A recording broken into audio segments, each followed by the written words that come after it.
حسین ستارہ ابو ہریرہ، نبی کا پیارا ابو ہریرہ۔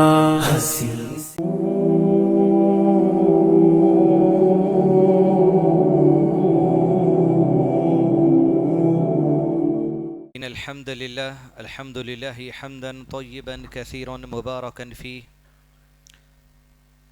الحمد للہ عدد ما خلق، والحمد للہ ملء ما خلق، والحمد للہ عدد کل شیء، والحمد للہ عدد ما فی السماوات وما فی الارض۔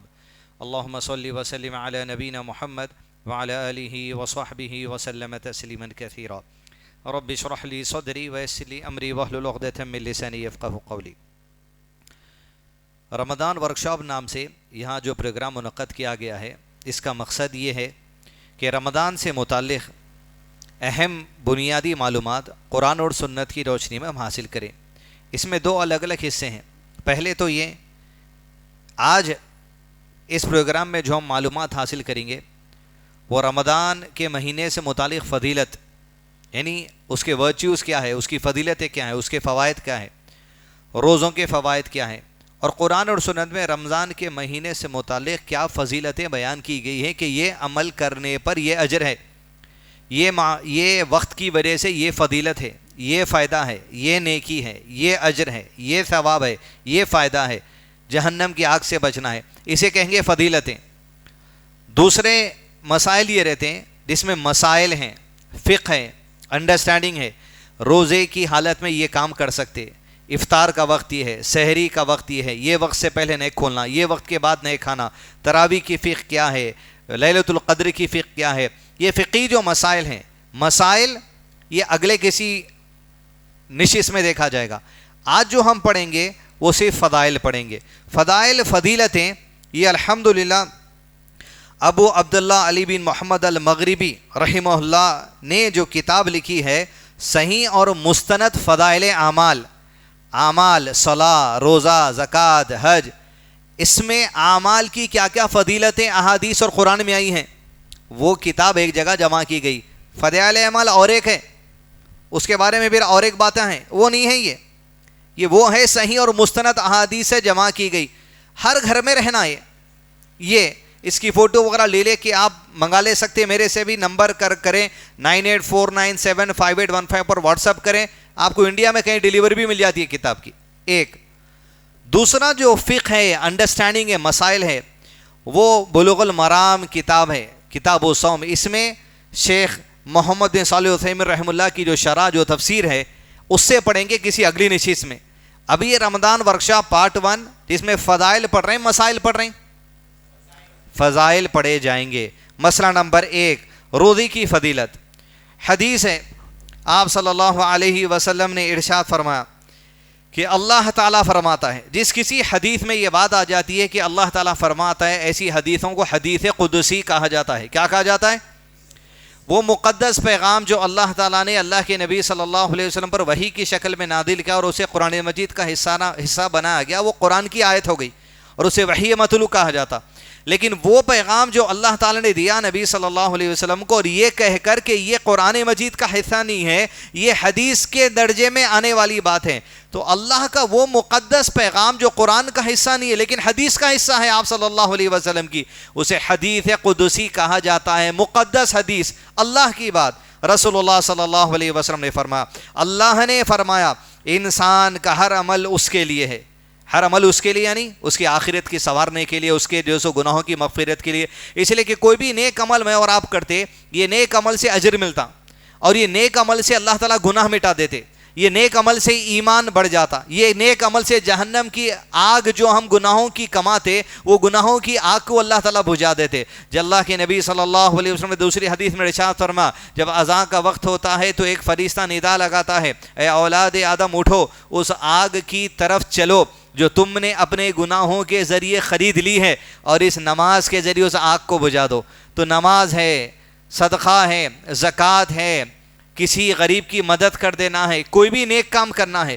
کہا اللہ تعالیٰ نے انسان کا ہر عمل اس کے لیے ہے سوائے روزے کے، وہ صرف میرے لیے ہے۔ یعنی انسان کا یہ عمل اتنا خاص اور اتنا مبارک ہے کہ اللہ تعالیٰ کو عمل بہت محبوب ہے، یہ میرے لیے ہے. نماز بھی اللہ کے لیے ہوتی، لیکن یہ عمل خالص اللہ کے لیے، اس لیے کہ بھوک اور پیاس جو مینٹین کرتا بندہ اللہ تعالیٰ کے لیے، یہ بہت ہی خاص رشتہ جڑ جاتا بندے کا اللہ سے، یہ میرے لیے ہے.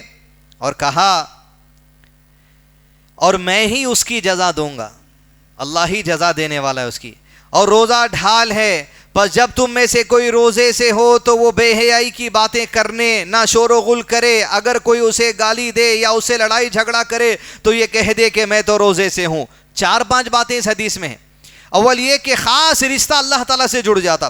دوسری بات یہ کہ جو کوئی اس کی عبادت کرے گا روزے کی، اس کی جزا صرف میں ہی دینے والا ہوں. اس لیے آپ صلی اللہ علیہ وسلم افطار کھولنے کے بعد جو دعا سیکھا وہ کیا ہے؟ ذهب الظمأ وابتلت العروق وثبت الاجر انشاءاللہ. اجر لکھ دیا گیا انشاءاللہ. وہ اللہ کے قریب کیا اجر لکھا جانے والا ہے وہ اللہ انسان کو آخرت کے دربار میں کھول کر بتائے گا. اس کی جزا میں ہی دینے والا ہوں. اور پھر یہ اور روزہ ڈھال ہے. کی ڈھال ہے؟ روزے کی حالت میں اگر آپ ہے، آج موبائل فون میں کوئی گندی چیز دیکھنے والا بھی ہے، رمضان کی حالت میں شریر سے شریر انسان بھی بچتا. ڈھال ہے روزہ برائی سے بچنے کی، بے حیائی سے بچنے کی. اس روزے کی برکت سے ایک کیفیت ایمانی اللہ تعالیٰ ایسی اجاگر کر دیتے، گنہگار انسان گناہ چھوڑ دیتا، ڈھال بن جاتا.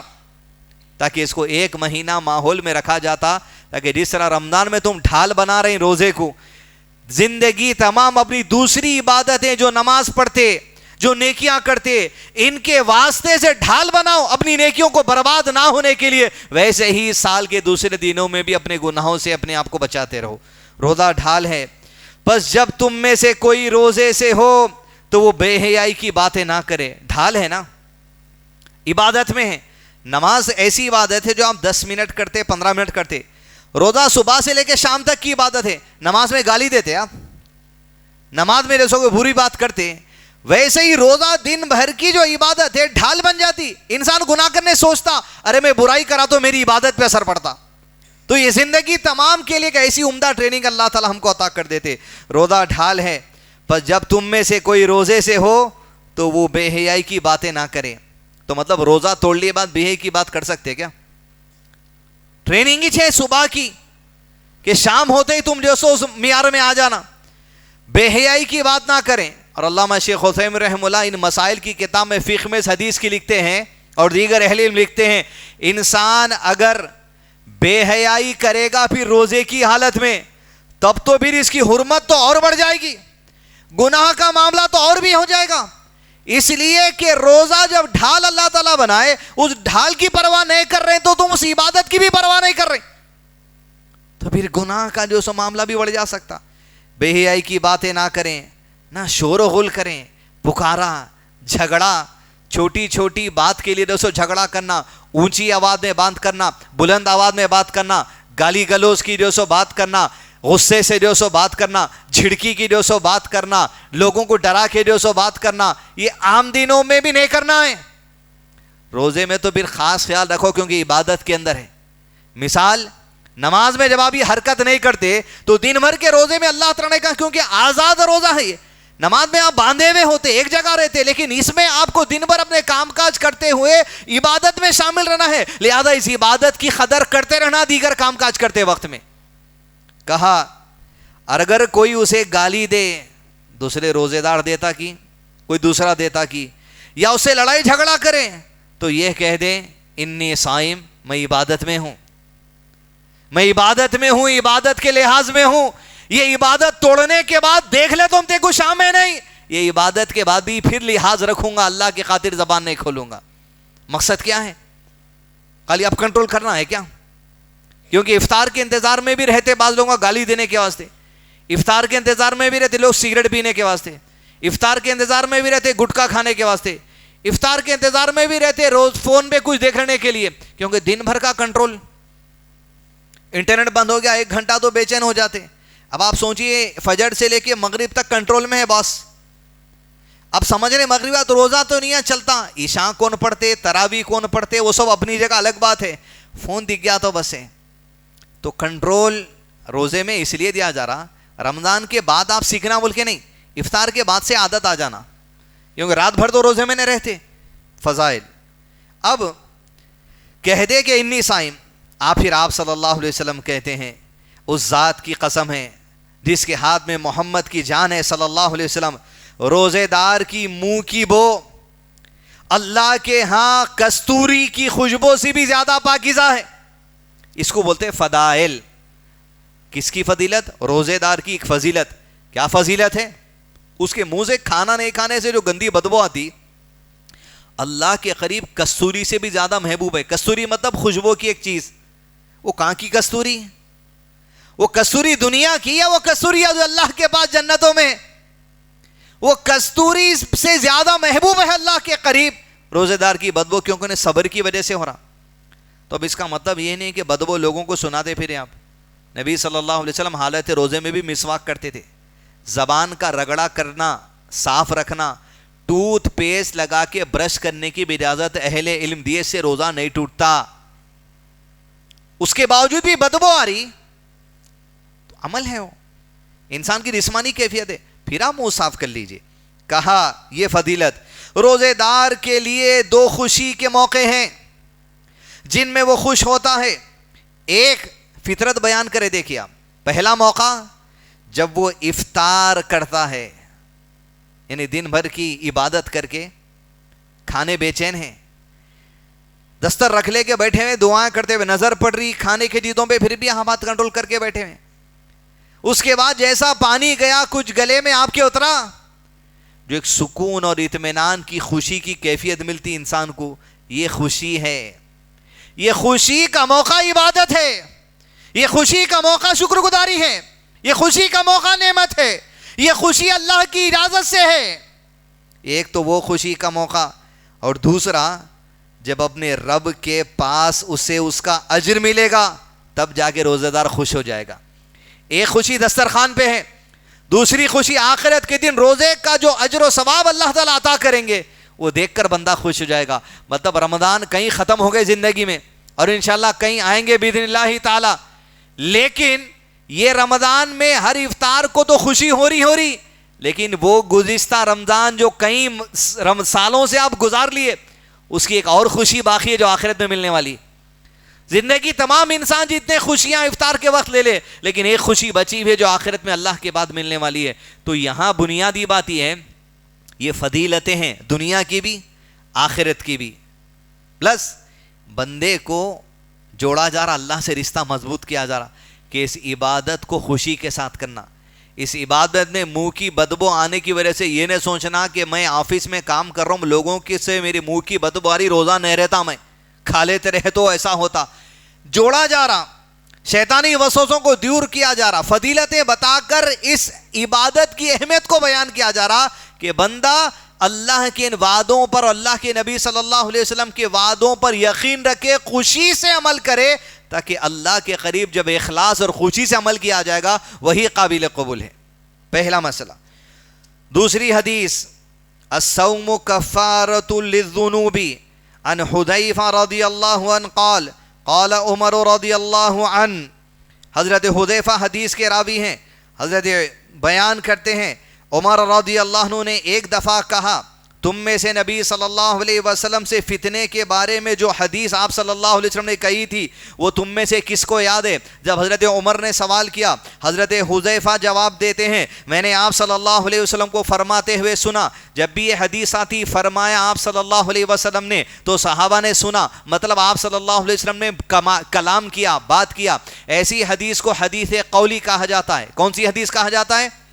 وہ جو آپ صلی اللہ علیہ وسلم نے کہا, آپ صلی اللہ علیہ وسلم کو فرماتے ہوئے سنا, آدمی کا فتنہ گھر ہے, مال ہے, اور پڑوسی کے بارے میں ہے, نماز, روزہ اور صدقہ اس کا کفارہ ہے. یعنی انسان اپنے گھر میں رہ کے گھر والوں کی خوشی کے خاطر فتنوں میں پڑ کے گناہ کر لیتا, ویسے ہی مال کمانے کے خاطر حرام, جھوٹ, لپا ڈپی, ادھر کا مال ادھر, ادھر کا مال ادھر, دھوکہ دہی کر کے اپنے آپ کو فتنے میں پڑا لیتا مال کمانے کے لیے. ویسے ہی پڑوسی کے بارے میں، پڑوسی کے ساتھ بھی حسن سلوک نہیں کر کے اپنے آپ کو فتنے میں ڈال لیتا. حتیٰ کہ پڑوسی کے بارے میں اتنی بڑی وعید ہے کہ آپ صلی اللہ علیہ وسلم کے پاس صحابہ کرام میں سے کسی نے آ کر کہا اللہ کے نبی صلی اللہ علیہ وسلم مدینے میں وہ ایک عورت ہے، اس عورت کا روزہ، اس عورت کی نماز کے بڑے چرچے ہیں، اس کے ذکر و اذکار کے بڑے چرچے ہیں، البتہ یہ ہے وہ اپنی پڑوسن سے جب بات کرتی ہے تو اچھی بات نہیں کرتی.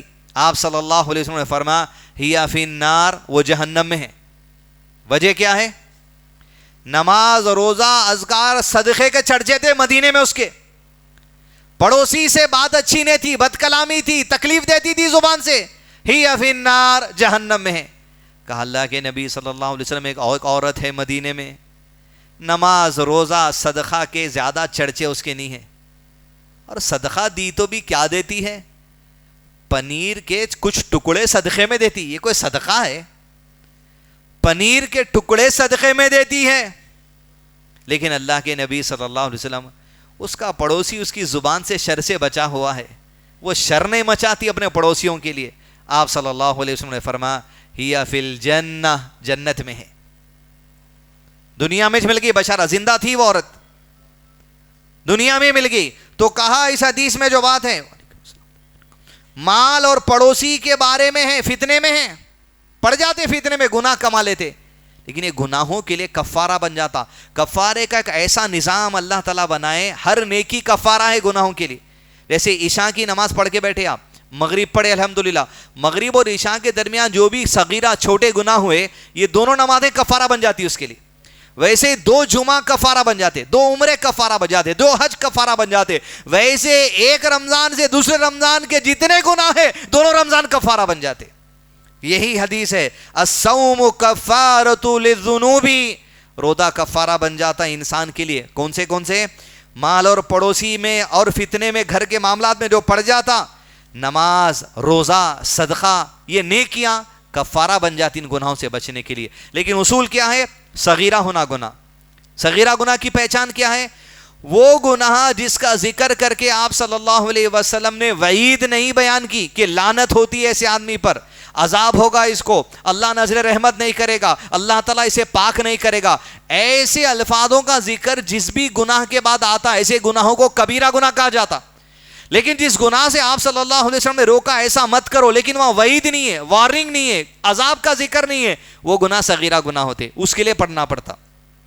اور ایک اور روایت میں زائد بات ہے کہ نیکی کا حکم دینا اور برائی سے روکنا، یہ باتیں حدیث میں آئی ہے. دوسری حدیثی ضمن میں رسول اللہ صلی اللہ علیہ وسلم نے فرمایا 5 نمازیں جمعہ دوسرے جمعہ تک، رمضان دوسرے رمضان تک کی درمیانی مدت کے لیے گناہوں کا کفارہ ہے. وہ رمضان رہے، انشاءاللہ یہ رمضان باذن اللہ تعالیٰ سلامتی سے اللہ تعالیٰ ہم سب کو دلا دے، آمین. یہ دونوں رمضانوں کے درمیان جتنے گناہ ہوئے صغیرہ، سب کے لیے دونوں رمضان کفارہ بن جاتے.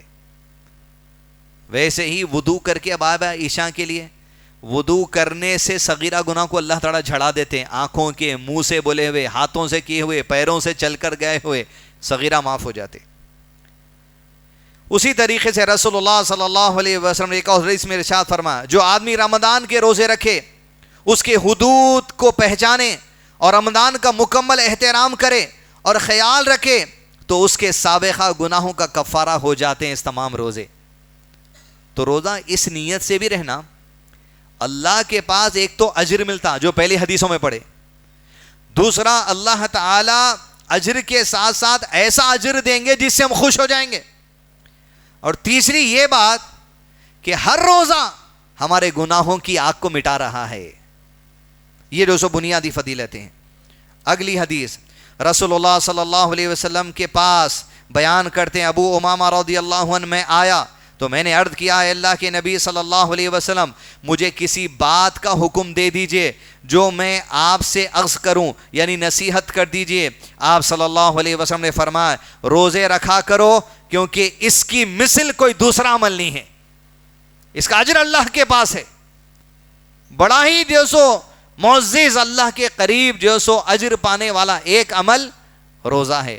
اور اس حدیث میں بات نفل روزوں کے لیے بھی ہے، نفل روزے بھی رکھ کر اللہ کے قریب اجر و ثواب انسان حاصل کر سکتا.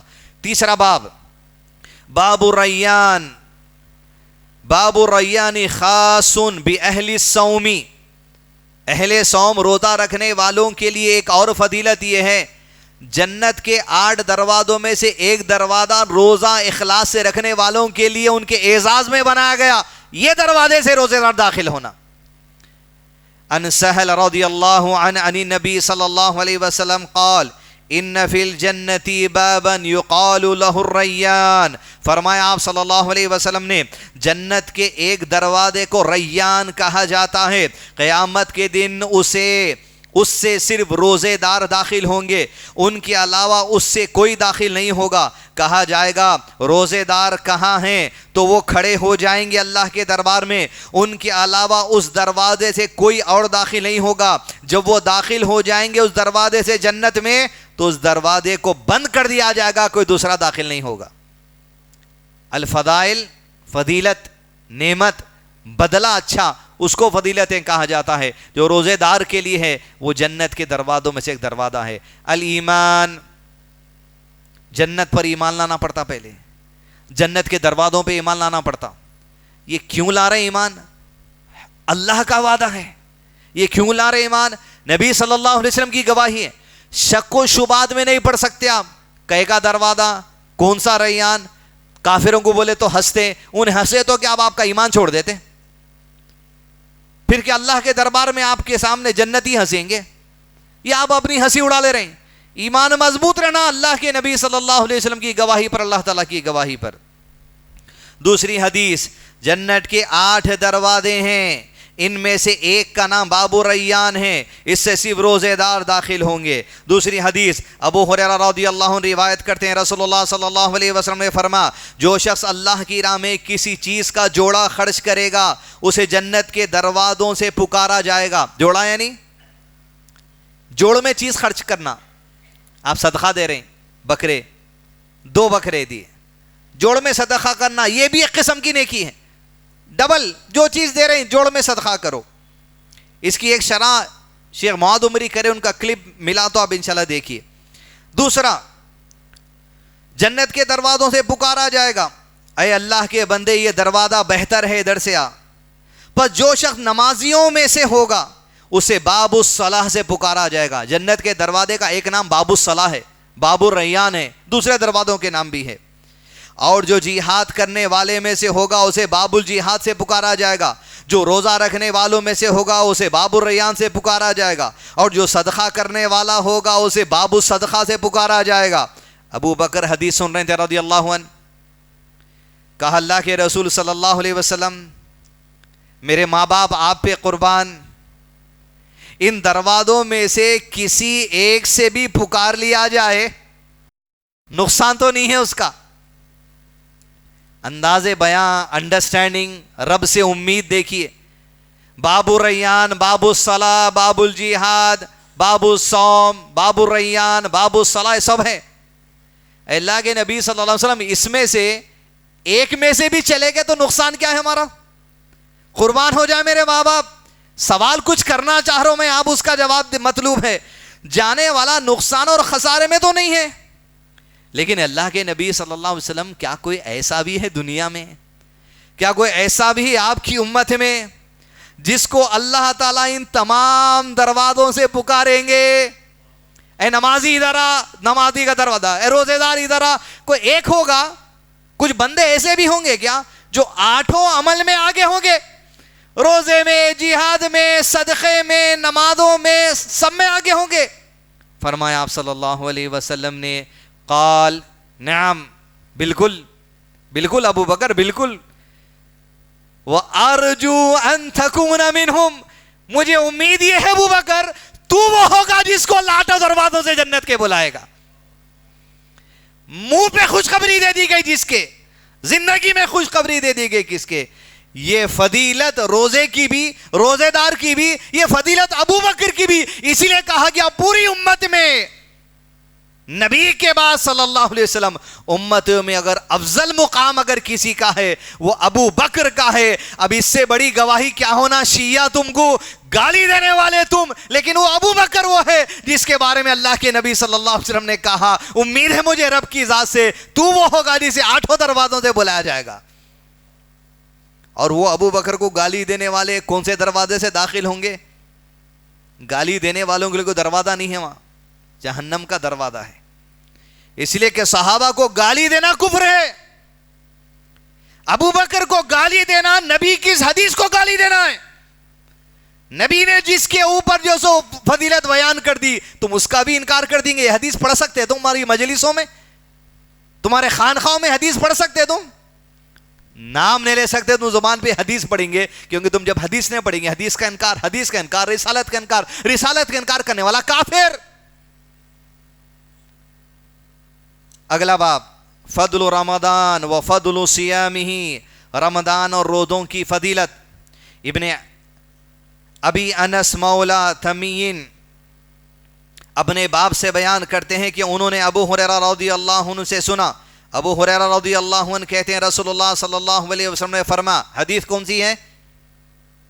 فرمایا مطلب حدیث قولی، جب رمضان کا مہینہ آتا ہے تو آسمان کے دروازے کھول دیے جاتے ہیں، جنت کے دروازے کھول دیے جاتے ہیں، اور جہنم کے دروازے بند کر دیے جاتے ہیں، اور شیاطین کو جکڑ دیا جاتا ہے. رمضان کے مہینے کی فضیلتوں میں سے ایک فضیلت ہے، شیاطین کو جکڑ دیا جاتا. شر پسند جو شیاطین ان کو جکڑا جاتا مطلب امور غیب کی باتیں ہیں. منوں نے ایمان لانا کہ انہیں باندھ دیا جاتا. کہاں؟ اللہ عالم.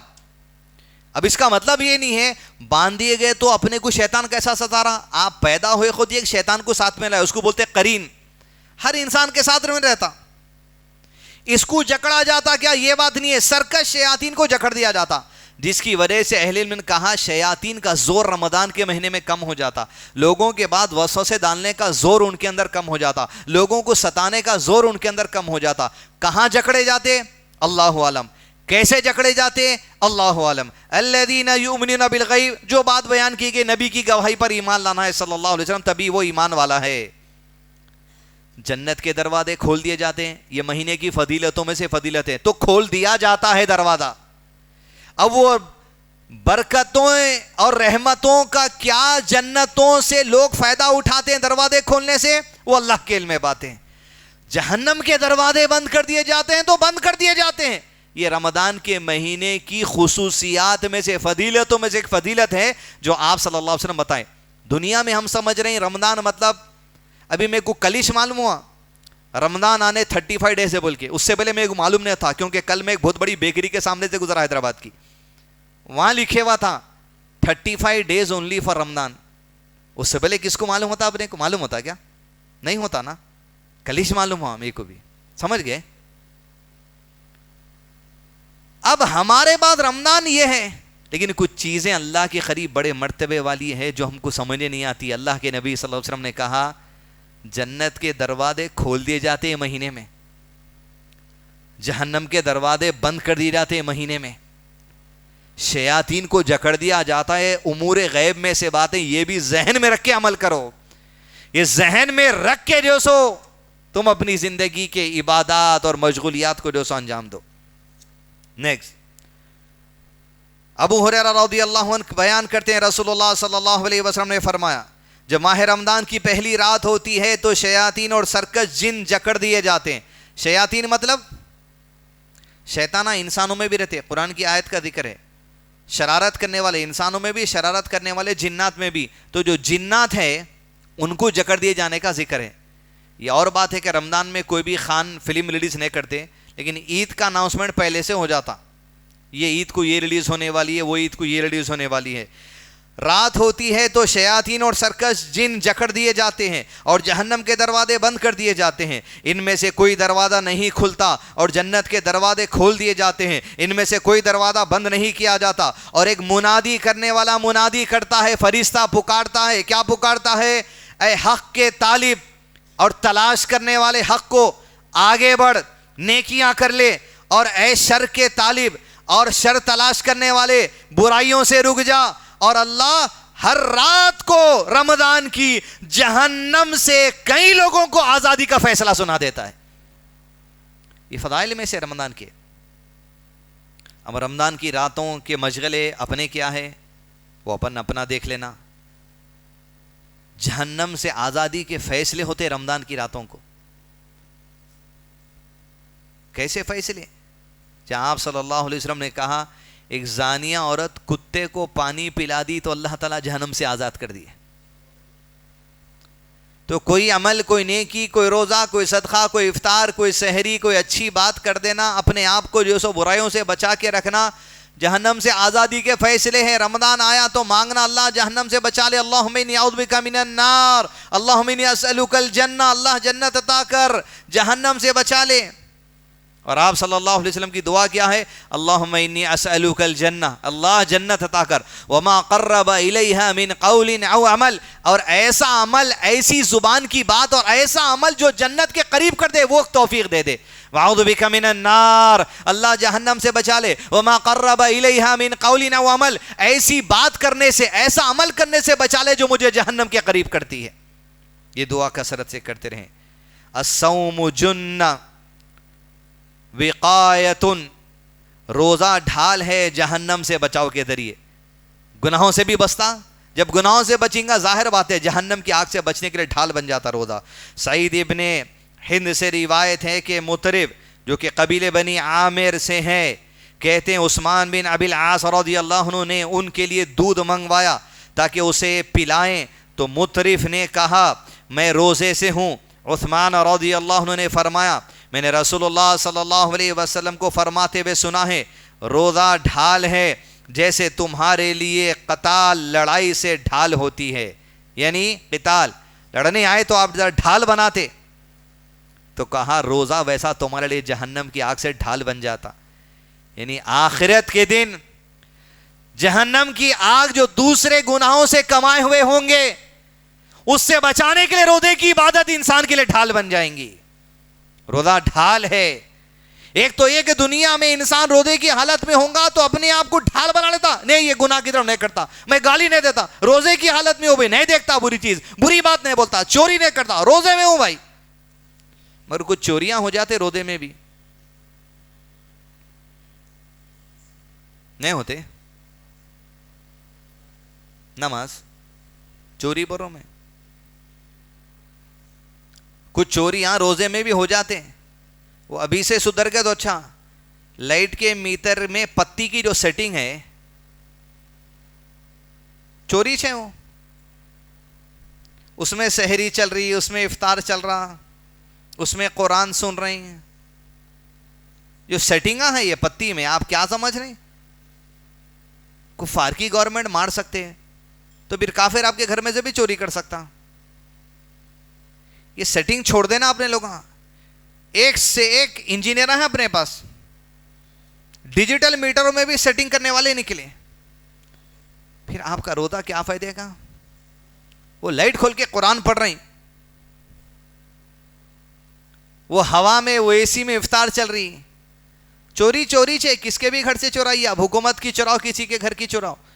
روزہ ڈھال ہے، جنت کے دروازے کھول دیے جاتے ہیں، جہنم کے دروازے بند کر دیے جاتے ہیں. منگوایا اور پھر کہا حضرت عثمان نے تمہارے لیے ڈھال ہے، بڑی فضیلت بیان کی. اور ایک روایت میں ہے روزہ جہنم سے ایسے ڈھال ہے جیسے تمہارے لیے قتال سے ڈھال ہوتی ہے، یعنی جو لوہے کی چیز ہوتی ہے جنگ میں لڑنے کے لیے. علقمہ بیان کرتے ہیں میں ایک دفعہ عبداللہ رضی اللہ عنہ کے ساتھ چل رہا تھا تو انہوں نے کہا ہم نبی صلی اللہ علیہ وسلم کے ساتھ تھے تو آپ صلی اللہ علیہ وسلم نے فرمایا جو شادی کی طاقت رکھتا ہے وہ شادی کرے، کیونکہ شادی نظر کی پاکیزگی اور شرمگاہ کی حفاظت کا سبب ہے. شادی کی طاقت رکھتا مطلب جسمانی اعتبار سے بھی، مالی اعتبار سے بھی، جو رکھ سکتا کر لے، کیونکہ نظر کی بھی حفاظت ہے اور شرمگاہ کی بھی حفاظت ہے. زنا سے بچتا، ہر ایک کو گھرنے سے بچتا. بیوی اگر آ گئی تو نظر بھی کنٹرول میں، زنا کرنے سے بھی اپنے آپ کو انسان کنٹرول میں رکھ سکتا. اب اور جو شادی کی طاقت نہیں رکھ سکتا وہ روزہ رکھے، کیونکہ وہ اس کی شہوت کو کم کرتا ہے. یعنی نفل روزوں کی بابت یہ بات بیان کی جا رہی ہے. اب زمانے کے اندر شادی کی طاقت رکھنا مطلب کیا ہے؟ ولیمے میں 500-600 آدمی کو کھانے کی طاقت رکھنا، یہ مراد ہی نہیں ہے اسلام میں. کیونکہ ابا چاہ رہے نہ ہوں، امی چاہ رہے نہ ہوں، اتنے آدمی کے کھانے کا ارینجمنٹ ہے، شادی خانے کا کرایہ دے سکتے، رقعے چھپا سکتے، لوگوں کو بلا سکتے، یہ طاقت آپ بنا لیے. یا حدیث میں جو بات ہے وہ جسمانی طاقت, بنیادی مہر دے سکتا, اور اگر بیوی کو پال لے سکا تو کافی ہے. آپ بچے کو بچی کو پڑھانے کے واسطے ڈاکٹری انجینئرنگ 25 50 60 لاکھ کروڑوں روپے تک کی بھی سیٹ چل رہی ہے آج کے زمانے میں, لگا دے رہے ہیں. 1 کروڑ روپیہ لگانے آپ اپنی اولاد کو تیار, ایک سرٹیفکیٹ کے واسطے, ایک علم کے واسطے, یقیناً جو فائدہ دے سکتا, دنیا آخرت بھی اس میں کما سکتا. لیکن یہاں 1 کروڑ خرچہ کر رہے ہیں. ایک بہو کو لا کے خرچہ اٹھا لیے تو انہیں زنا سے بھی بچ جاتا نا. کیا خرچہ کرنے والی ہے بہو؟ ایک آدمی کا کھانا, اس کا بارڈر, اس کا لپسٹک, بچے کے پیمپر, خرچہ کیا بڑھ جاتا. مگر اب جو خرچہ ہے وہ کم سے کم 30 40 35 50 لاکھ کے جو شادی ولیمے کا خرچہ, اب اس کو سوچ رہے ہیں. وہ شریعت میں طاقت نہیں ہے. حضرت عائشہ کہتی ہیں رضی اللہ عنہا, جس رات کو میری وداعی ہوئی اور آپ صلی اللہ علیہ وسلم کے گھر میں آ گئی, دوسرے دن صبح کی بات تھی, پڑوس میں سے ایک صحابی اللہ کے نبی صلی اللہ علیہ وسلم کو تحفے میں کچھ کھانا بھیجے. آپ صلی اللہ علیہ وسلم نے لوگوں سے کہا, کھانا کھانے میرے گھر آ جاؤ, یہی میرے اور عائشہ کے ولیمے کا کھانا ہے. اب آپ کمپیئر کر لیجئے, یہ جو والدین اپنی اولاد کا خرچہ نہیں اٹھانے, بڑے بڑے کار دلا دے رہے ہیں, 50 لاکھ کی سیٹ دلا دے رہے ہیں, ڈگری پڑھا لیے, آٹو کا کرایہ, رینٹ. بعض بچے تو ایسے دوسرے ملکوں میں جا کے پڑھ رہے ہیں, بچے نے بچیاں ہیں اکیلے, دوسرے ملکوں میں جا کے پڑھ رہے ہیں, MBBS کر رہے ہیں. ماں باپ کو یہ چاہیے بچے وہ ڈگری لا لیے تو پرواہ نہیں, ڈگری میں زنا بھی ہوتا تو پرواہ نہیں, ڈگری لے کے آؤ, بس ڈگری صاف دکھاؤ, تمہارے اندر زنا کا کلنک بھی لگ گیا تو پرواہ نہیں. آپ صلی اللہ علیہ وسلم نے فرما, شادی کرا دو جو طاقت رکھتا ہے. تمہاگن ہے نا طاقت, بیٹے کو جب 50 لاکھ کی سیٹ دلا سکتے تو اس کے لیے ایک 5 لاکھ کے ولیمے کا ارینجمنٹ نہیں کر سکتے. اور ایک بہو آ گئی تو ایسا کیا کھا جا رہی گھر کے اندر جو خرچہ کروڑوں کا ہو جا رہا. تو یہ بولتے اندھے بن کے کام کرنا, جو کرنے کا کام ہے وہاں اندھے, جو نئے کرنے کا کام ہے وہاں دنیا کو راستہ بتاتے, ایسا کرنا. تو اپنے جائدے کی ضرورت ہے. فضیلت رمضان, فضل صوم رمضان احتسابا و ایمانا بما عند اللہ. عن ابی ہریرہ رضی اللہ عنہ قال قال رسول اللہ صلی اللہ علیہ وسلم من صام رمضان ایمانا و احتسابا غفر له ما تقدم من ذنبه. ابو ہریرہ رضی اللہ عنہ بیان کرتے ہیں رسول اللہ صلی اللہ علیہ وسلم نے فرمایا, جو شخص ایمان کے ساتھ اللہ کی رضا کے لیے رمضان کے روزے رکھتے ہیں تو اس کے سابقہ تمام گناہ اللہ معاف کر دیتا ہے. اخلاص شرط ہے. من صام رمضان ایمان, یقین کے ساتھ. کیا یقین ہونا؟ اجر ملتا. کیا یقین ہونا؟ آخرت میں ایسا اجر ملتا جس سے خوشی ہو جاتی. کیا یقین ملنا؟ ڈھال بن جاتی. کیا یقین ملنا؟ گناہ معاف ہو جاتے. کیا یقین ملنا؟ جنت کے دروازے کھلے. کیا یقین رہنا؟ جہنم کے دروازے بند ہے. کیا یقین رہنا؟ سرکش شیاطین کو جکڑ دیا جاتا ہے. یہ یقین اور ایمان کے ساتھ اس رحمینہ کی کیفیت جب گزاریں گے, غفر له ما تقدم من ذنبی, گزشتہ سارے معاف ہے. ومن فضل صومی, روزے کی فضیلت میں مزید احادیث. عن ابی ہریرہ رضی اللہ عنہ قال قال رسول اللہ صلی اللہ علیہ وسلم, تمہارے پاس مبارک مہینہ رمضان آ گیا, اللہ نے اس کے روزے تم پر فرض کیے ہیں. اس میں آسمان کے دروازے کھول دیے جاتے ہیں اور اس میں جہنم کے دروازے بند کر دیے جاتے ہیں اور اس میں سرکش شیاطین بند کر دیے جاتے ہیں. اس میں ایک رات ایسی ہے جو 1000 مہینے سے افضل ہے. جو اس کی بھلائی سے محروم رہا تو وہ بھلا ہی سے محروم رہ گیا. ایسا بولتے ہیں آپ, حیدرآباد کی بریانی نہیں کھائے تو تم بریانی نہیں کھائے. جو اس ایک رات کی فضیلت سے محروم رہ گیا تو کہا تو محروم والا ہی ہے, انہیں فضیلت ہی نہیں پایا انہیں. بسم اللہ الرحمن الرحیم. إنا أنزلناه في ليلة القدر وما أدراك ما ليلة القدر ليلة القدر خير من 1000 شهر. 1000 مہینوں سے افضل ہے یہ رات. مطلب علامہ شیخ عثیمین رحمہ اللہ لکھتے ہیں اجر و ثواب کے لحاظ سے 1000 مہینے سے افضل رات. آج رمضان نہیں ہے, 2 رکعت نفل نماز پڑھنے پہ جو اجر ملتا, لیلۃ القدر مل گئی اور اس دن آپ 2 رکعت نفل نماز پڑھ رہے ہیں, 1000 مہینوں تک جو نفل نماز کا اجر و ثواب ہے وہ صرف لیلۃ القدر کی 2 رکعت کو عطا کر دیا جاتا. 1000 مہینے غیر رمضان کے. وما ادراک ما لیلۃ القدر, کیا جانتے, لیلۃ القدر خیر من الف شہر. اور پھر ملائکہ کا نزول, بڑی بڑی فضیلتیں. لیلۃ القدر, قدر تقدیر کی رات, آنے والے سال کی تقدیروں کے فیصلے بھی کیے جاتے ہیں اس میں. مانگنا اللہ سے تقدیر میں خیر کے لیے, شر چلے جانے کے لیے. اور اللہ جانتا ہے ہم کیا مانگنے والے ہیں اس رمضان کو پہلے سے, اور اللہ تعالیٰ لکھ دیا یہ بندہ یہ مانگے گا. اور اگر دعا قبول اللہ تو کرنے والا ہے, قبولیت ہو گئی وہ دعا تو اللہ پہلے سے لکھ دیا اس کی یہ دعا قبول بھی ہو گئی. تقدیر کے فیصلے طے شدہ ہے لوح محفوظ میں. تم مانگو گے, تم چاہتے تھے تمہاری تقدیر میں اچھا ہونا, اللہ کر دیا. تقدیر کا بدلہ جانا یہ بھی تقدیر کا حصہ ہے. کا لیلۃ القدر, اور یہ لیلۃ القدر بعض مسلمانوں کے لیے صرف 27 کو ہے, جبکہ اللہ کے نبی صلی اللہ علیہ وسلم کی زندگی میں رمضان فرض ہونے کے بعد 9 رمضان کے روزے آپ صلی اللہ علیہ وسلم رہے. کتنے؟ یہ پورے 9 میں کبھی بھی نبی صلی اللہ علیہ وسلم صرف 27 کو لیلۃ القدر نہیں گزارے. کبھی 23 کا بھی ذکر ہے, کہیں 22, کہیں 25 کا بھی ذکر ہے, کہیں 27 کا بھی ذکر ہے. ہر سال لیلۃ القدر کی تاریخ بدلتی ہے, یہ امور غیب میں سے اللہ کے سوا کسی کو نہیں پتا. 27 کا جو ذکر والی حدیث ہے وہ اس سال 27 تھی, بعد میں پھر 27 کو نہیں, کبھی 23 کا بھی ذکر ہے, 25 کا بھی ذکر ہے. اس لیے صرف 27 کو آپ پکڑ لے رہے ہیں تو پھر آپ سے لیلۃ القدر مس ہو سکتی, اور اجر و ثواب عظیم ہے وہ مس ہو سکتا. لہذا بدعہ اور خرافات اور غلط تفسیروں میں نہ پڑیں. حضرت دوسری حدیث حضرت انس بن مالک رضی اللہ عنہ بیان کرتے ہیں, رمضان کا مہینہ داخل ہوا تو رسول اللہ صلی اللہ علیہ وسلم نے فرمایا یہ مہینہ تمہارے پاس آ چکا ہے, اس میں ایک رات ہے وہ 1000 مہینے سے افضل ہے. جو اس سے محروم رہا وہ تمام بھلائیوں سے محروم رہا, اور جو اس کی بھلائی سے صرف محروم ہی محروم ہو سکتا ہے. فضل السحور, سحری کرنے کی فضیلت.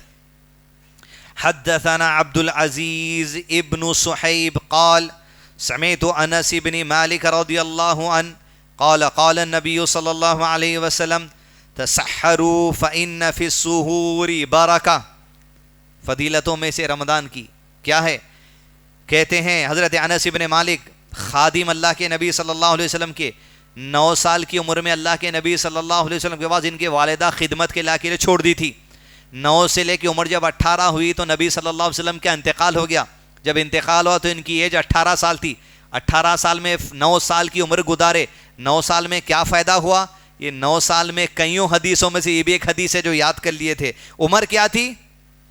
انتقال کے وقت 18, ملے وقت میں 9, 9, 10, 11, 12, 13, 14, 15, 16, 17, 18, 19 کے درمیانی حدیث یاد ہو گئی. کہتے ہیں نبی صلی اللہ علیہ وسلم نے فرمایا سحری کھایا کرو, کیونکہ سحری کھانے میں اللہ نے برکت رکھ دی ہے. علامہ شیخ عثیمین رحمہ اللہ اس حدیث کی شرح میں لکھتے ہیں اللہ نے چند اعمال کو ایسے بنایا ہے جو عمل کرنے سے برکت کا اصول ہو جاتا. وہ برکت کہیں میں اصول ہوتی؟ رزق میں, کھانے میں, صحت میں, مال میں, عمر میں, گھر میں, اولاد میں, کس میں عطا کرنے والی ذات اللہ تعالیٰ کی ہے. مگر ایک ایسا عمل, ایک ایسی عبادت کھاؤ تمہارے جسم کا فائدہ ہے مگر اللہ اس میں بھی برکت عطا کر دیا. اصول ہے برکت کا اصول. رسول اللہ صلی اللہ علیہ وسلم نے فرمایا دوسری حدیث, ہمارے اور اہل کتاب یہود و نصارہ کے روزوں میں فرق یہی تھا کہ ہم سحری کھاتے ہیں وہ سحری نہیں کرتے. فرق ہے اللہ کے نبی صلی اللہ علیہ وسلم کی امت کی روزے کی فضیلت. عبداللہ بن حارث سے سنا, ایک صحابی رضی اللہ عنہ سے بیان کرتے ہیں میں نے نبی صلی اللہ علیہ وسلم کے پاس آیا تو آپ صلی اللہ علیہ وسلم سحری کا کھانا کھا رہے تھے. اب یہاں ارشاد کا ذکر نہیں ہے, کھا رہے تھے. صحابی دیکھے آپ صلی اللہ علیہ وسلم کو کھاتے ہوئے. اس حدیث کو بولیں گے حدیث فعلی. کیا بولیں گے؟ عمل چل رہا آپ صلی اللہ علیہ وسلم کا, کھا رہے ہیں سحری, یہ عمل ہے. اس کو بولیں گے وہ سنت جو کرتے ہوئے دیکھے صحابہ, کانوں سے سنے. حدیث قولی کہا, آپ نے فرمایا. پھر حدیث قولی, بے شک سحری کا کھانا برکت ہے جو اللہ نے تمہیں ہی عطا کیا ہے, اس کو مت چھوڑو. قول بھی ہے, فعل بھی ہے آپ صلی اللہ علیہ وسلم کا. بول رہی, کھاتے کھاتے بول رہی, یہ سحری کو مت چھوڑو. عمل اور قول, حدیث قولی حدیث فعلی ایک ہی روایت میں آ گئی. فضل تاخیر السحور وتعجیل الفطر, سحری دیر سے اور افطار جلدی کرنے کی فضیلت. پہلے فضیلت دیکھ لیں گے, بعد میں نقصان دیکھ لیں گے. ان سہل ابن سعد ان رسول اللہ صلی اللہ علیہ وسلم قال لا يزال الناس بخیر ما عجلوا الفطر. فرمایا آپ صلی اللہ علیہ وسلم نے, لوگ اس وقت تک بھلائی میں رہیں گے جب تک کہ افطار میں جلدی کرتے رہیں گے. کہ میں جلدی کرتے رہیں گے. افطار میں جلدی کرنا مطلب ٹائم سے پہلے کھا لینا. اس لیے حدیث اور قرآن صحابہ کے منت سے سیکھنا اس لیے کہا جاتا.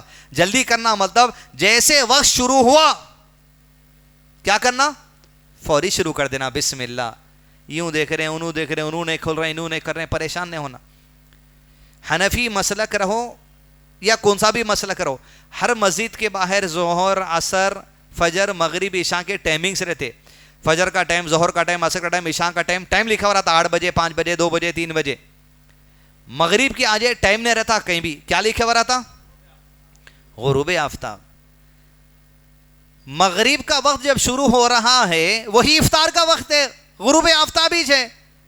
کارڈ پہلے سیرن, ٹائم شروع ہو رہا, احتیاط. ارے کہے کا احتیاط؟ اب وہ ایک زمانے میں تھا بس ہے. میڈم کو پوچھنا, sunset in Hyderabad. In Hyderabad tomorrow, sunset is at 6:16 p.m. 6:16 کو افطار کا ٹائم ہے آج. سمجھ رہے آپ؟ پولیس میں جھگڑے جا رہے ہیں, سر ان کی مسجد پہ دیکھیے غروب آفتاب سن سیٹ بول کے لکھے ہوا ہے.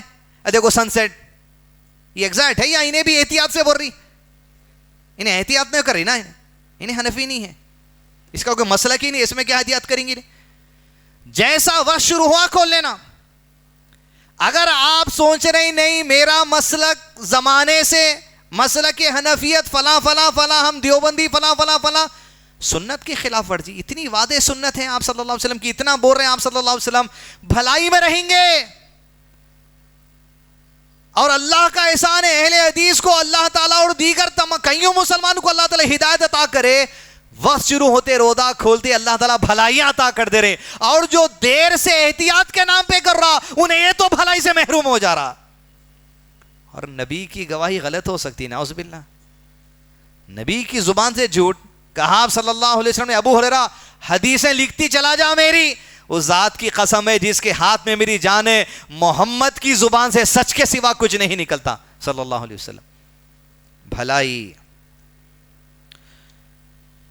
ام المؤمنین نے عرض کیا, عائشہ رضی اللہ عنہا کے پاس گئے تو ہم نے عرض کیا, اے ام المؤمنین, محمد صلی اللہ علیہ وسلم کے صحابہ کرام میں سے 2 آدمی ہیں, ان میں سے ایک نماز اور افطار میں جلدی کرتا ہے, سن لو میرے حنفی بھائیوں, جبکہ دوسرا نماز اور افطار میں دیر کرتا ہے.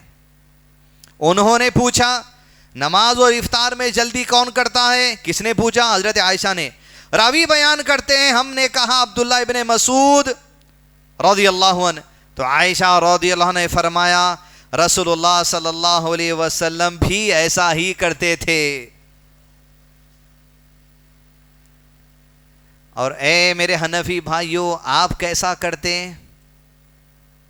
اے میرے تبلیغی بھائیوں آپ کیسا کرتے ہیں؟ عبداللہ ابن مسعود تو اللہ کے نبی صلی اللہ علیہ وسلم کے جیسا کرتے تھے. میں آپ کو مسلک اہل حدیث کے جیسا نہیں کر رہا ہوں, میں آپ کو بول رہا ہوں جو حضرت عائشہ بولے عبداللہ ابن مسعود جیسا کرتے تھے, کیونکہ نبی صلی اللہ علیہ وسلم کرتے تھے. ہر مسلمان ویسا کر لے ہمارے لیے خیر ہے. چاہتے یہاں 5 منٹ کی مسلک کی ضد میں کیا چھوڑ جا رہا؟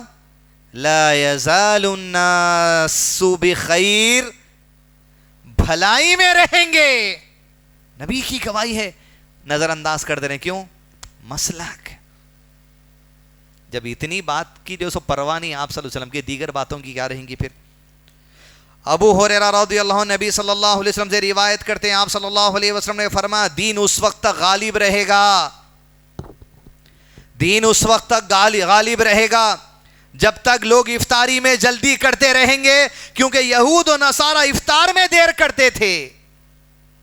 آج دین غالب ہو رہا، دین کا غلبہ بڑھ رہا، کیونکہ اکثریت افطار جلدی کرنے والوں کی دنیا میں پھیلتے جا رہی.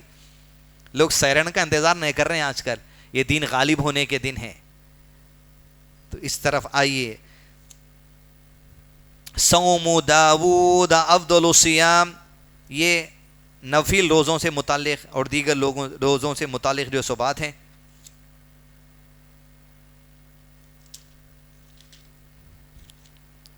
دس محرم عرفہ کا روزہ، محرم کے روزے، رمضان کے بعد شوال کے روزے، سوموار اور جمعرات کا روزہ، مہینے کے 3 روزے، ایام بیعت کے روزے، شعبان کے روزے، روزے کے دوران بےہودہ گفتگو سے پرہیز کرنا. یہ حدیث پڑھنے کیوں نوافل روزوں سے متعلق بات ہے.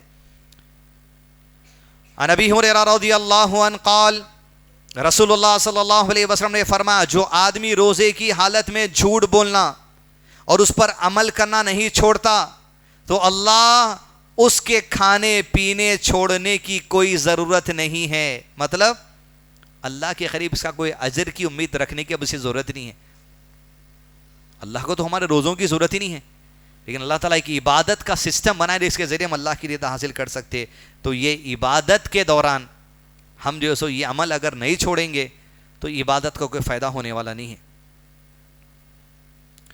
اگلا مسئلہ، من فطر صائما، روزے دار کو افطاری کھلانے کی فضیلت. آپ ایک کھجور بھی دے دیے تو مل گئی فضیلت، ایک گلاس پانی بھی دے دیے تو مل گئی فضیلت. عن انس رضی اللہ عنہ ان النبی صلی اللہ علیہ وسلم جاء الى سعد بن عبادہ فجاء بخبز وزيت فأكل ثم قال النبي صلى الله عليه وسلم افطر عندكم الصائمون وأكل طعامكم الأبرار وصلت عليكم الملائكة. حضرت انس روایت کرتے ہیں کہ نبی صلی اللہ علیہ وسلم سعد بن عبادہ رضی اللہ عنہ کے پاس تشریف لائے تو انہوں نے روٹی اور زیتون کا تیل آپ صلی اللہ علیہ وسلم کی خدمت میں پیش کیا. نبی کے کھانے زیتون کے تیل بھی ہوا کرتے تھے، یہ بھی سنت سمجھ کے کھانا، اور اللہ نے رزق کی قسم کھائی، خدمت میں پیش کیے. بس آپ صلی اللہ علیہ وسلم نے وہ کھایا اور پھر نبی صلی اللہ علیہ وسلم نے فرمایا افطر عندکم الصائمون واکل طعامکم الابرار وصلت علیکم الملائکہ. اے کھلانے والے، روزے داروں نے تمہارے پاس افطار کر لیا ہے، نیک لوگوں نے تمہارا کھانا کھا لیا ہے اور فرشتوں نے تمہارے لیے بخشش کی دعا کر دی ہے. افطار کوئی کھلایا تو یہ دعا کرنا، افطر عندکم الصائمون واکل طعامکم الابرار وصلت علیکم الملائکہ. تمہارے گھر نیک لوگ کھانا کھاتا رہے، تمہارے گھر روزے دار کھانا کھاتا رہے اور تمہارے لیے فرشتے مغفرت کی دعا کرتے رہے. تو اس حدیث سے یہ بات بھی ثابت ہے، بندہ جب دنیا میں نیک عمل کرتا تو فرشتے اس کے حق میں مغفرت کی دعا کرتے. اور قرآن مجید کی آیت ہے بندے جب دنیا میں استغفار کرتے، فرشتے جو اللہ کے عرش کو اپنے کندھوں پہ اٹھائے ہوئے ہیں وہ رب کی بارگاہ میں دعا کرتے، اللہ یہ زمین پہ توبہ کر رہا ہے، اس کی توبہ کو قبول فرما. یہ فرشتوں کی بھی دعا. فضل من فطر صائما، روزے افطار کرانے والے کی فضیلت. رسول اللہ صلی اللہ علیہ وسلم نے فرمایا جس نے کسی روزے دار کا روزہ افطار کرایا تو اس کو روزے دار کے برابر اجر ملے گا اور روزے دار کے اجر سے کسی قسم کی کمی نہیں ہوگی. آپ روزہ رکھ رہے ہیں، کتنا اجر مل رہا؟ وہ اجر تو ہے، ایک کھجور کھلا دیجئے، اس سامنے والے روزے دار کو تو اجر ملنا ہی ملنا ہے، اتنا ہی اجر اللہ آپ کو خالی ایک روزہ کھلا دینے پہ دینے والا ہے. مساجد کمیٹیوں سے میری خاص گزارش ہے حیدرآباد کے، افطار میں بہت سارا پیسہ لگاتے تھے ہمارے پاس، کھجور میں، فروٹ، تربوز، دیگر چیزیں لانے میں. کم سے کم ایک مسجد میں ایک دن کا خرچہ 3,000 4,000 کی جو سے افطاری آتی خالی. تھوڑا سا حکمت اگر اپن کریں، 3-4 ہزار جب آپ خرچہ کر رہے ہیں اور 1,000-2,000 خرچہ کریے، پورے لوگوں کا کھانا پک کے آ جاتا اتنے میں. ہمارے پاس جامع اہل سنت و جماعت میں مسجد ہے، وہاں سسٹم یہی ہے، 3 کھجور دیتے ہیں، تربوز کا ٹکڑا، تہاری، بگارا کھانا، کھچڑی، خشکا کھانا. 5,000 روپے میں گزشتہ سال تک 50 آدمی کھانا کھائے. پیٹ بھر جاتا اس کا، کھانا ہو جاتا، پیسہ بچتا. روزے دار سیر ہو گئے، ایک دعا نکل گئی تو لہذا جو سو اس کام کے لیے بھی آگے بڑھے. لیلۃ القدر، خفاء لیلۃ القدر، لیلۃ القدر کی تاریخ کو مخفی رکھنے کی فضیلت. الباب اخبرنی عبادہ ابن صامت ان رسول اللہ صلی اللہ علیہ وسلم خرج یخبر بلیلۃ القدر انی خرجت. کہا آپ صلی اللہ علیہ وسلم لیلۃ القدر بتانے کے لیے تشریف لائے. مطلب لیلۃ القدر کی تاریخ کا علم اللہ کے نبی صلی اللہ علیہ وسلم کو دے دیا گیا تھا. یہ ہمیشہ کے رمضان کے لیے نہیں ہے، یہ اس رمضان کی تاریخ بتانے آپ صلی اللہ علیہ وسلم نکلے. تو 2 مسلمان آپس میں جھگڑ رہے تھے. آپ صلی اللہ علیہ وسلم نے فرمایا میں تمہیں لیلۃ القدر بتانے کے لیے آیا تھا، لیکن فلاں اور فلاں جھگڑ رہے تھے، میں ادھر متوجہ ہو گیا، بس لیلۃ القدر اٹھا لی گئی. شاید یہ بات تمہارے لیے بہتر ہو تم اس کو رمضان المبارک کی 21 23 25 راتوں میں تلاش کرو. یہ حدیث میں دونوں پیغام ہیں. ایک تو اس رمضان کی لیلۃ القدر بتائی نہیں گئی، آنے والے قیامت تک رمضانوں کی تاریخ بتا دی گئی کہ تلاش کرو، 21 23 25 27 اور 29 میں تلاش کر لو. بتا دیا گیا کہ لیلۃ القدر کبھی بھی 1 تاریخ کو نہیں آنے والی ہے. اور اسی لیے آپ صلی اللہ علیہ وسلم نے کیا فرمایا، شاید یہی بہتر ہے تمہارے لیے. آج کا بتانا مقصد فائدہ یہی ہو گیا، اٹھا لینا اس تاریخ کو. نبی صلی اللہ علیہ وسلم سے لے لیا گیا اس تاریخ کو. اگر لوگوں کو اس حدیث بتا دیتے تو اپنے پاس تو کیسے ہیں مہر لگا کے وہی لیلۃ القدر بولنے کم نہیں. لیکن فائدہ حدیث میں کیا ہو گیا، آپ صلی اللہ علیہ وسلم نے کہا اب زندگی تمام یہ 5 راتوں میں تلاش کرو، کبھی بھی آ سکتی. مطلب واضح ہے. یہ حدیث پڑھنے کے بعد بھی خالی آپ 27 تاریخ کو سرما کرتا پاجامہ نکال لے کے جو آپ درود و سلام پڑھنے آ رہے ہیں تو پھر کیا فائدہ ہے بولیے. فضل اجتہاد فی العشر الاخیر، رمضان المبارک کے آخری عشرے میں زیادہ نیکیاں کرنے کے لیے جد و جہد کرنا اور اعتکاف کرنے کی فضیلت. ان عائشہ رضی اللہ عنہ جب رمضان المبارک کا آخری عشرہ شروع ہو جاتا تو نبی صلی اللہ علیہ وسلم عبادت کے لیے کمر کس لیتے، شب بیداری فرماتے اور اپنے گھر والوں کو بھی بیدار کرتے، رات میں عبادتوں کو بڑھا دیتے. اہل الحدیث مسجدوں میں ایک مسئلہ یہ بھی چل رہا، 8 رکعت تراویح پڑھ رہی، پھر رات میں ایک تہجد کے 8 رکعت پڑھ رہی. ایسا مت پڑھیے. 8 رکعت تو نفل ہے، یہی سنت ہے، لیکن آپ صلی اللہ علیہ وسلم 8 رکعت نفل کے علاوہ وتر کی نماز، وہ بھی نفل میں آتی، وتر کی نماز 9 رکعت پڑھتے تھے. کتنے؟ آپ تراویح جب پڑھ رہی 4 یا 6 رکعت پڑھ لو آخری عشرے میں عشاء کے بعد. رات میں آئیے 2 رکعت جو نفل نماز پڑھنا ہے وہ پڑھیے، اس کے بعد مسلسل 9 رکعت 2 تشہد کے ساتھ آپ پڑھو. تراویح کی بھی سنت ہو جاتی، نفل کی، وتر کی بھی سنت ہو جاتی، اضافہ نہیں ہوتا. اس کے علاوہ آپ صلاۃ استخارہ پڑھنا چاہ رہے ہیں پڑھو، تحیۃ المسجد پڑھنا چاہ رہے ہیں پڑھو، تحیۃ الوضو پڑھنا چاہ رہے ہیں پڑھو. لیکن نہیں 20 رکعت تک ثابت ہے بول کے تھوڑے اہل حدیث اقرار بھی کر لے رہے ہیں. نفل 8 رکعت ہی 17 رکعت آپ صلی اللہ علیہ وسلم سے ثابت ہے، تو اس میں 8 نفل کی نیت سے 2 کر کے اور 9 وتر کی نیت سے، یہ نیتوں سے بڑے سنت پہ بھی قائم رہتے. اب عبادت طویل کیسی کرنا؟ قرآن کی تلاوت کا حصہ طویل کر دو. آپ جہاں 10 آیت پڑھتے تھے امام صاحب، 9 وتر میں 15 آیت کر دیجئے، وقت بڑھتے جاتا، زیادہ وقت عبادت میں رہتے. سنت کا قیام عبادت اور رات کا قیام تہجد جاگنا سب چیز ہوتی، سنت کو سمجھ کے کرنے کی ضرورت ہے. فرمایا بحیقی میں رمضان المبارک کا آخری عشرہ شروع ہو جاتا تو رسول اللہ صلی اللہ علیہ وسلم کمر کس لیتے اور دیگر جو باتیں ہیں وہی ہے اس میں ذکر. رسول اللہ صلی اللہ علیہ وسلم رمضان مبارک کا آخری عشرہ اعتکاف بھی بیٹھتے تھے. 10 راتیں اعتکاف بیٹھنا سنت ہے, لیکن اعتکاف میں آپ 20 رمضان میں بھی اعتکاف بیٹھ سکتے, کبھی آخری عشرے میں آپ 1 رکعت بھی اعتکاف, 1 دن بھی 1 رات بھی اعتکاف کر سکتے, 2 رات بھی کر سکتے. سنت یہ تھی کہ 10 راتیں آپ صلی اللہ علیہ وسلم اعتکاف کرتے تھے. کوئی 3 دن ہی کر سکتا تو 3 دن کی نیت کر کے اعتکاف کر سکتا.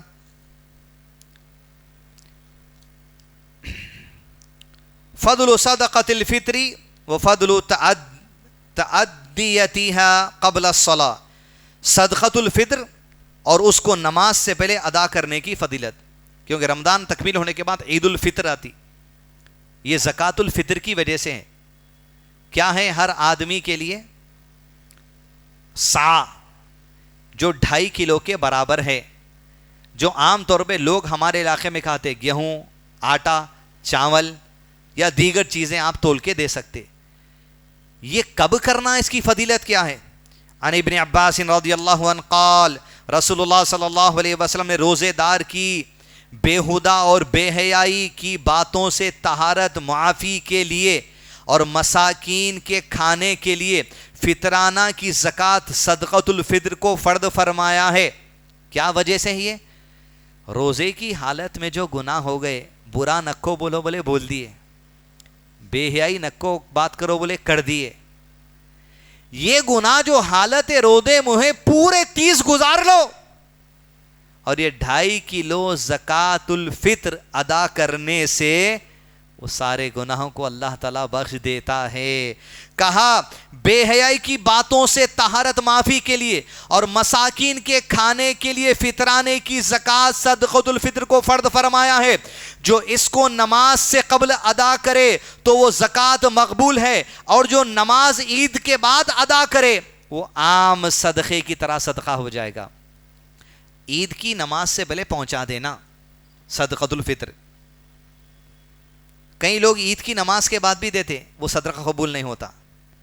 کم سے کم گزارش ہے کہ 1 رات ہو جاتی ہے, آپ صدقۃ الفطر دے دو, انڈیویجل دینا ہے دے دو, لیکن سب سے افضل یہ ہے صدقۃ الفطر کو ایک جگہ جمع کیا جائے. اس کا جو فائدہ ہے زکوٰۃ کا بھی اور صدقۃ الفطر کا بھی. اب مثال کے طور پہ اپن 100 لوگ ہیں یہاں بیٹھے ہوئے, چھوٹا بچہ بھی ہے تو اس کی طرف سے بھی دینا ہے, اس دن پیدا ہوا تو اس کی طرف سے بھی دینا ہے. یہاں ہم 100 لوگ ہیں, 2.5 کلو اگر ہم اسی مسجد میں جمع کر دیے تو کتنے ہو جاتے, کتنے کلو ہو جاتا؟ 250 کلو, 250 کلو گیہوں. 250 کلو گیہوں کے 1 کلو 2 کلو کے ٹکڑے کرنا مقصد نہیں ہے. 250 کلو گیہوں کو آپ 10 لوگوں میں مار دیجئے, 25 کلو, 3 4 مہینے ان کا گھر چل جاتا. یہ فائدہ ہے. یہ مثال صرف 100 لوگوں کی ہے. ابو ہریرہ چینل پیج 3 لاکھ سبسکرائبر ہیں. کتنے؟ 3 لاکھ میں سے اگر 1 لاکھ لوگ بھی اپنے فطرے کو روانہ کر دیں ابو ہریرہ ایجوکیشن سوسائٹی کاروان کو, 1 رات میں 2,50,000 اناج جمع ہو سکتا. کلو مسجد نہیں ہوتی, گوڈاؤن لینا پڑتا کرائے سے. کتنا؟ 2,50,000 کلو. 4 مینار سے لے کے گول کنڈے تک کی یہ گلی میں جتنے مستحقین ہیں, سال بھر کا اناج کا ارینجمنٹ ہو جاتا ان کے لیے. یہ ہے اصل مقصد. اور جماعت اہل حدیث کا کام بھی یہی ہے کرنے کا.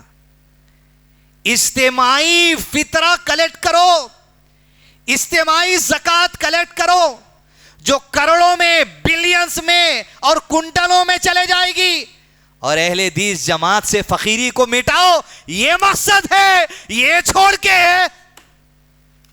انہیں اس پہ کیس دار رہا, انہیں اس پہ کیس دار رہا, انہیں الیکشن نہیں ہونا بول رہا, انہیں الیکشن ہونا بول رہا, انہیں ضد کو ٹھہرے وائے, انہیں بول رہا میں ٹھہر تم, انہیں بول رہا میں ٹھہر تم, پورے آرگنائزیشن کو سٹرول. اور جو نئے نئے لوگ جڑ رہے ہیں, یہ کیفیت دیکھ کے حیدرآباد کا مقولہ ہے, پیروں سے توبہ کر کے بھاگ رہے لوگ. یہ مزاج ہے. حد کر دیے جی حالت کی. اور کھلے عام اس جماعت کو اعزاز توحید کا، منہج کا، مسلک کا، قرآن کی تفسیر، حدیث کی تفسیر کا جو اللہ تعالیٰ عطا کرے اس کا لحاظ نہیں رکھ رہی ہے جماعت. اب بہت افسوس، صرف مسجد میں چند حلقوں کے الیکشن کے لیے، ناقص حقیر الیکشنوں کے لیے اہل الحدیث مسجدوں میں لوگوں نے گواہی دی، لوگ ماں بہن کی گالی دے دی. اللہ اکبر. کون ذمہ دار ہے؟ جو ذمہ دار جن کو بنایا گیا تھا وہ ذمہ دار ہے. اتنی دھاندلی، اتنی افسوس. ارے زندگی بھر کا پروانہ لکھ کے رہ جاؤ عہدوں پہ، مگر اخلاقی بگاڑ اس قوم کے اندر مت کرو، علمی بگاڑ اس قوم کے اندر مت کرو. تماشا بن کے رہ گئے، کشمکش میں، جہالت، صرف الیکشن کے نام پہ سب انوالو ہیں. افسوس کی بات ہے، ہم آپ کی طرف دیکھ رہے ہیں اور آپ ہم کو کیا دے رہے ہیں؟ آپ عہدے پہ، آپ علم پہ، آپ علم کا سرٹیفکیٹ آپ کے پاس، ہم جاہل، ہم آپ کی طرف دیکھ رہے ہیں. کیا مل رہا عوام کو؟ مساجد کے جھگڑے، گالی گلوز. اور افسوس وہ اہل حدیث لوگوں پر بھی جو اپنے جھگڑوں کو، علماء کی عزت کا تو دعویٰ بہت ہے، لیکن اپنے علماء کو مسجدوں میں بٹھا کے اپنے جھگڑوں کا حل نہیں کر سک رہی جماعت. تعجب کی بات ہے. کچھ ہوا کی کوٹ لوگوں کے زکوٰۃ، صدقات، مال، عطیہ 50,000، لاکھ، 2 لاکھ، 4 لاکھ نہ جانے کتنے، خالی ایک مسلمان کی ضد کو روکنے کے واسطے لاکھوں روپے کوٹوں کے کیسوں میں خرچہ ہو رہے ہیں. کم سے کم خالی جماعت اہل حدیث اپنی اور اپنا جو جماعت سے وابستگی ہے وہ مسلک صحابہ کی وجہ سے ہے. کم سے کم خالی یہ 2 کام آنے والے رمضان میں بھی ہو گئے، فقیری مٹ جا سکتی جماعت سے. کئی غریب مستحق لوگ جماعت سے جڑ رہے ہیں، ان کو اور مضبوط کیا جا سکتا، فائنینشل پوزیشن یہ اور جم کر رہیں گے دین کے اوپر. لہذا آرگنائزیشن لیول پر جماعت اہل حدیث کے اس وقت جو حال ہیں، میں کرنول میں گیا تھا حال میں، وہاں پر بھی دل کا دکھ درد سنا دیا. وہاں سنا دیا جو کرنول کا جمعیت اہل حدیث کا مرکز ہے پورا، وہاں سنا دیا. تو مرکز کے ذمہ دار بولے صحیح بات ہوئی، کیونکہ 8 سال سے ہمارے پاس بھی یہی مشغلوں میں ہم بیٹھے ہوئے، مرکز ہے پھر وہ بھی ہو. ہندوستان کے ایک کونے سے دوسرے کونے پہ اخلاقی بگاڑ ہمارے اندر اگر رہا تو کیسا؟ کب بھی اتحاد آئیں گا؟